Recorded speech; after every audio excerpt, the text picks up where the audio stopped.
Hello नमस्कार सुप्रभात स्वागत है आप सभी का फिर से हमारे YouTube channel KBSR study point पे। इस वीडियो या पोस्ट में आपको UP TET, C TET, super TET, D triple S B, KVS, NVS, REET सहित सभी शिक्षक भर्ती परीक्षाओं के लिए तैयार किए गए 50 सबसे महत्वपूर्ण प्रश्नोत्तर मिलेंगे। यह 5 भागों में बटा हुआ है। इसके कौन कौन से भाग हैं? शिक्षण विधियाँ, टीचिंग मेथड्स। दूसरा भाग है शिक्षण सिद्धांतों पर, साइकोलॉजिकल एवं लर्निंग थियरीज। तीसरा भाग है आयोग और समितियां, एजुकेशन कमीशंस एंड कमिटीज। चौथा भाग है अनुच्छेद यानी एजुकेशन रिलेटेड आर्टिकल्स। और पांचवा भाग है शिक्षा नीतियां व संस्थान, एजुकेशन पॉलिसीज एंड इंस्टीट्यूशन पे। हर प्रश्न के साथ उत्तर और व्याख्या दी गई है ताकि आपकी तैयारी और भी मजबूत हो। यह सामग्री यूपी टेट और सिर्फ सी टेट के साथ साथ सभी प्रतियोगी परीक्षाओं के लिए उपयोगी है। जरूर पढ़ें और अगर अच्छा लगे तो इसको शेयर करें। तो पहले हम विधियां पढ़ेंगे, फिर थ्योरी पढ़ेंगे, फिर कमीशंस, फिर आर्टिकल्स एवं नीतियां व समितियां पढ़ेंगे। 10 प्रश्न आपका विधियों से रहेगा, 10 सिद्धांत से, 10 प्रश्न आयोग और समितियों से, 10 अनुच्छेद और 10 शिक्षा नीतियां एवं संस्थान से रहेगा। तो देर न करते हुए शुरू करते हैं अब आज का यह वीडियो। कुल मिलाकर सिर्फ इन 5 भागों से ही आपको 50 से ज़्यादा पक्के प्रश्न तैयार हो जाएंगे। हमारा पहला टॉपिक है, भाग 1 है शिक्षण विधियों से, टीचिंग मेथड से। प्रश्न 1, समस्या समाधान विधि के जनक कौन है? John Dewey. इसमें बालक को समस्या देकर समाधान स्वयं निकालने का अवसर दिया जाता है। प्रश्न 2, किल परियोजना विधि का जनक कौन है? तो परियोजना विधि का जनक है किलपैट्रिक। परियोजना विधि का जनक किसे कहा जाता है? किलपैट्रिक को। इसमें क्या होता है? इसमें विद्यार्थी वास्तविक जीवन के प्रोजेक्ट पूरा करके सीखते हैं। प्रश्न 3, आगमन विधि के जनक कौन है? बेकन व बेस्टेल्ली। छोटे उदाहरणों से सामान्य नियम की स्थापना की जाती है।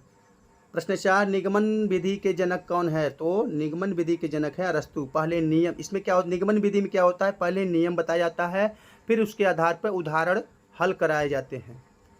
किंडरगार्टन विधि किसने दी? फ्रॉबेल ने दी। इसमें क्या होता है? इसमें खेल और गतिविधियों को शिक्षा का आधार माना गया है। मोंटेसरी पद्धति किसकी है? तो मारिया मोंटेसरी। इसमें स्वतंत्रता, आत्मानुशासन और स्वाभाविक गतिविधियों पर बल दिया जाता है। खेल विधि का जनक कौन है? तो HC कुक। खेल विधि का जनक किसे कहा जाता है? HC कुक को। इसमें शिक्षा को खेल और आनंदमय बनाकर दी जाती है। बुनियादी शिक्षा पद्धति किसके द्वारा दी गई है? तो महात्मा गांधी जी के द्वारा। श्रम और कार्य प्रधान शिक्षा पर आधारित है यह बुनियादी शिक्षा पद्धति। हेबर्ट पद्धति किससे संबंधित है? तो जोहान हबर्ट से। इसमें 5 चरण होते हैं। पहला तैयारी, दूसरा प्रस्तुति, तीसरा तुलना, चौथा सामान्यीकरण और 5वां होता है अनुप्रयोग। कंप्यूटर सहायतित अधिगम मतलब CAI कौन संबंधित है? तो स्किनर है। इसमें कंप्यूटर तकनीक की मदद से विद्यार्थियों को व्यक्तिगत अधिगम कराया जाता है। अब भाग दो में शिक्षण और मनोवैज्ञानिक सिद्धांत थियरीज कर लेते हैं। व्यक्तिगत का मनोविश्लेषणात्मक सिद्धांत किसका है? व्यक्तित्व का मनोविश्लेषणात्मक सिद्धांत किसका है? तो ये सिगमंड फ्रायड का है। फ्रायड ने व्यक्तित्व को इड, ईगो और सुपर ईगो में बांटकर समझाया। द्विकारक बुद्धि सिद्धांत, 2 फैक्टर थियरी किसका है? तो स्पीयरमैन का। इसमें सामान्य G और विशेष S कारक बताए गए हैं। बहुकारक बुद्धि सिद्धांत किसने दिया? तो थॉर्नडाइक ने कहा कि बुद्धि अनेक कारकों का संयोजन है। बहुबुद्धि सिद्धांत, मल्टीपल इंटेलिजेंस किसका है? हार्वर्ड गार्डनर का। इसमें 8 प्रकार की बुद्धियां बताई हैं, जैसे भाषिक, तर्कशक्ति, संगीत की, शारीरिक आदि। संगीतिक। त्रिकोणात्मक बुद्धि सिद्धांत किसका है? तो यह है स्टर्नबर्ग का। इसमें 3 आयाम बताए हैं, विश्लेषणात्मक, रचनात्मक और व्यवहारिक बुद्धि। सामाजिक अधिगम का सिद्धांत, सोशल लर्निंग थियरी किसने दिया? तो अल्बर्ट बंडूरा जी ने। इसमें अधिगम अनुकरण, इमिटेशन और पर्यवेक्षण ऑब्जर्वेशन से होता है। आत्मसिद्धि का सिद्धांत, सेल्फ इक्वलाइजेशन थियरी किसने दिया? अब्राहम मैज्लो ने। मैज्लो ने आवश्यकताओं का पिरामिड दिया जिसमें सर्वोच्च स्तर पर आत्मसिद्धि है। शास्त्रीय अनुबंधन सिद्धांत यानी क्लासिकल कंडीशनिंग थियरी किसका है? तो ये है पावलोव। पावलोव ने क्या किया था? पावलोव ने कुत्ते पर प्रयोग करके शर्तबद्ध अधिगम कंडीशंस रिस्पॉन्स की व्याख्या की। क्रियात्मक अनुबंध सिद्धांत ऑपरेंट कंडीशनिंग थियरी किसने दिया? तो ये वी.एफ. स्किनर जी ने दिया था। इसमें अधिगम पुरस्कार और दंड के आधार पर समझाया गया है। संज्ञानात्मक विकास का सिद्धांत कॉग्निटिव डेवलपमेंट थियरी किसका है? तो ये जीन पियाजे जी का है। पियाजे ने बच्चों के मानसिक विकास के 4 चरण बताए हैं। पहला संवेदीगामी, दूसरा पूर्व संक्रियात्मक, तीसरा ठोस संक्रियात्मक और चौथा औपचारिक संक्रियात्मक। भाग 3 आयोग और समितियां कमीशंस एंड कमिटीज। हंटर आयोग कब गठित हुआ था? 1882 ईस्वी में। यह आयोग भारत में प्राथमिक शिक्षा की दशा सुधारने के लिए गठित किया गया। सैडलर आयोग कब गठित हुआ? 1917 ईस्वी में। 1917 ईस्वी में।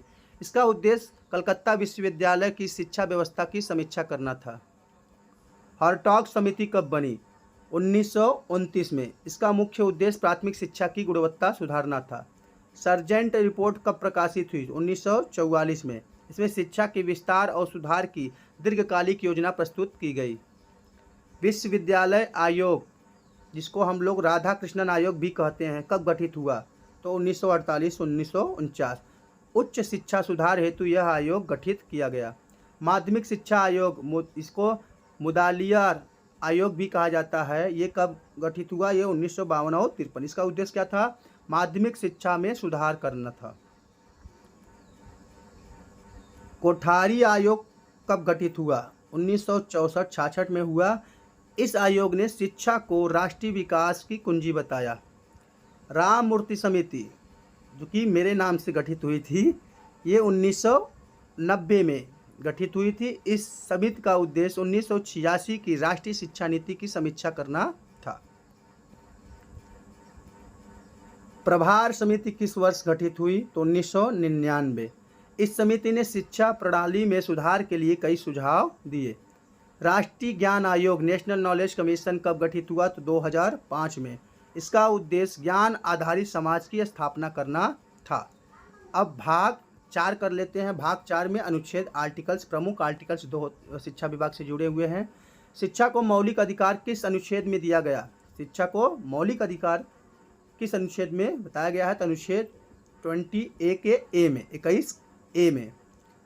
46वें संविधान संशोधन 2002 द्वारा 6 से 14 वर्ष के बच्चों को निःशुल्क एवं अनिवार्य शिक्षा का अधिकार दिया गया। अनुच्छेद 45 किससे संबंधित है? प्रारंभिक बाल देखभाल और शिक्षा। इसमें 6 वर्ष तक के बच्चों की देखभाल और शिक्षा की व्यवस्था का क्या है? प्रावधान है। अनुच्छेद 29 किस अधिकार से जुड़ा हुआ है? सांस्कृतिक एवं शैक्षिक अधिकार। इसमें किसी भी वर्ग को अपनी संस्कृति और भाषा की रक्षा करने का अधिकार है। अनुच्छेद 30A क्या कहता है? अनुच्छेद 30A क्या कहता है? अल्पसंख्यकों को शैक्षिक संस्थान स्थापित करने का अधिकार। इसमें धार्मिक व भाषाई अल्पसंख्यक अपनी पसंद के शैक्षिक संस्थान खोल सकते हैं। अनुच्छेद 343 किससे संबंधित है? तो ये किससे संबंधित है? संघ की राजभाषा से। संघ की राजभाषा हिंदी और लिपि देवनागरी होगी। अनुच्छेद 350A का क्या प्रावधान है? मतलब क्या प्रावधान करता है?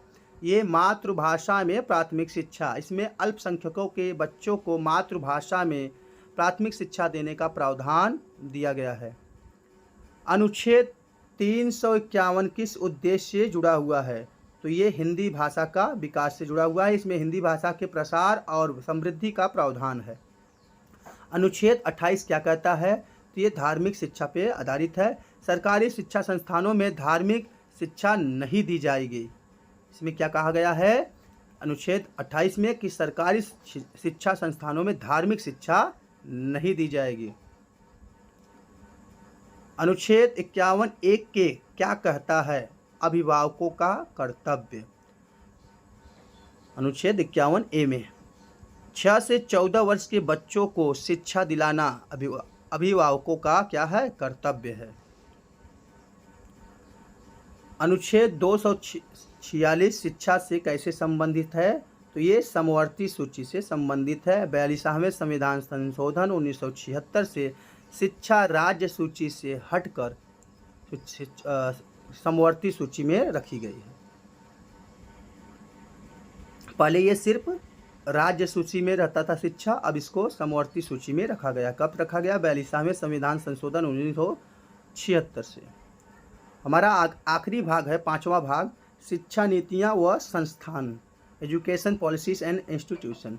राष्ट्रीय शिक्षा नीति यानी NPE पहली बार कब लाई गई, तो 1968 में। यह नीति कोठारी आयोग 1964-66 की सिफारिशों पर आधारित थी। दूसरी राष्ट्रीय शिक्षा नीति कब बनी, तो 1986 में संशोधित हुई थी। 1992 इसको संशोधित किया गया। इसमें क्या है, समानता, महिला शिक्षा और व्यवहारिक शिक्षा पर विशेष बल दिया गया। नवीनतम राष्ट्रीय शिक्षा नीति कब घोषित की गई, तो 2020 में। इसमें 5+3+3+4 शिक्षा संरचना, 100% GER यानी ग्रॉस इनरोलमेंट रेशियो का लक्ष्य रखा गया।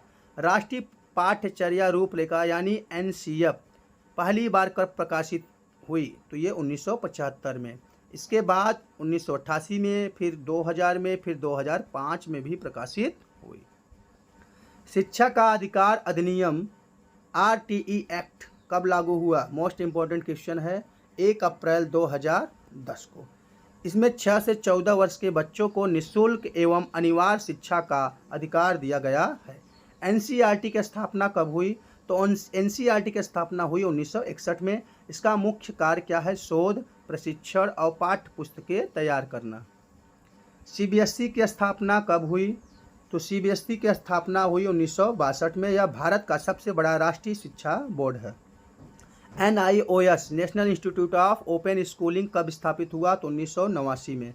यह संस्था दूरस्थ विद्यालयी शिक्षा उपलब्ध कराती है। IGNOU यानी इंदिरा गांधी राष्ट्रीय मुक्त विश्वविद्यालय की स्थापना कब हुई, 1985 में। यह दुनिया की सबसे बड़ी मुक्त विश्वविद्यालय है। UGC यानी कि यूनिवर्सिटी ग्रांट कमीशंस की स्थापना कब हुई, तो UGC की स्थापना हुई 1956 में। इसका मुख्य उद्देश्य विश्वविद्यालयों को अनुदान देना तथा और उच्च शिक्षा का समन्वय करना है। तो उम्मीद करते हैं आप सभी को यह वीडियो बहुत अच्छा लगा होगा। अगर यह वीडियो आप सभी को अच्छा लगा हो तो वीडियो को यानी हमारे चैनल को सब्सक्राइब जरूर करें, लाइक और कमेंट भी आप लोग कर सकते हैं। अगर यह वीडियो आपके लिए इम्पोर्टेंट लगा होगा तो दूसरे सभी शिक्षक साथियों को भी आप शेयर कर सकते हैं। तो मिलते हैं अपने नेक्स्ट वीडियो में, तब तक के लिए आप सभी को नमस्कार।